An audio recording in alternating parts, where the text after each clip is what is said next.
Friends, આપણે આપણા બિઝનેસમાં ઘણી બધી વાર જોયું છે કે કસ્ટમર્સ ઘણી ટાઈપના હોય છે.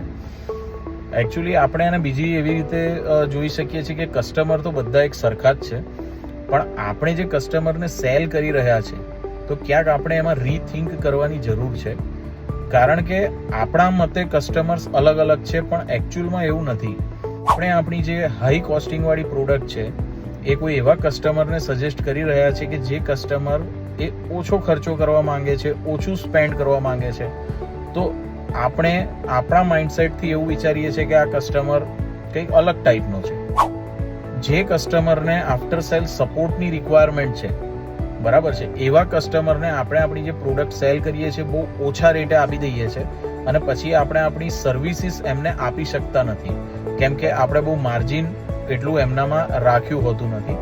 તો એવી જગ્યાએ પણ આપણે ફરીથી એવું વિચારીએ છીએ કે આ કસ્ટમર એ બરાબર નથી. તો સમહાવ ક્યાંક ને ક્યાંક આપણે જે બિઝનેસ કરી રહ્યા છીએ એ બિઝનેસમાં આપણે સામેવાળા કસ્ટમરને સમજી પણ રહ્યા છે કે પછી આપણે દરેકે દરેક કસ્ટમર પાસે આપણે આપણી દરેકે દરેક પ્રોડક્ટ પ્રમોટ કરી રહ્યા છે, એ આપણે વિચારવાની બહુ જરૂર છે. જો આપણે આ વિચારીને સમજી વિચારીને કામ કરીશું અને સૌથી અગત્યનું કસ્ટમરને સમજીને કામ કરીશું તો ઓછી મહેનતે ઓછી એનર્જીએ આપણે વધારે સેલ કરી શકશું અને આપણે આપણા બિઝનેસને આગળ લઈ જઈ શકશું. માટે મિત્રો, જ્યારે પણ તમે જે પણ કસ્ટમર સાથે વાત કરો, જે પણ કસ્ટમરને ત્યાં તમારી પ્રોડક્ટ પ્રમોટ કરો, તો એ કસ્ટમર્સને પહેલાં સમજો કે એમની બેઝિક રિક્વાયરમેન્ટ શું છે. વેધર એ પ્રાઇસ વાઇઝ જવા માંગે છે, ક્વોલિટી વાઇઝ જવા માંગે છે કે આફ્ટર સેલ સપોર્ટ વાઇઝ જવા માંગે છે, એ સમજી વિચારીને કામ કરો.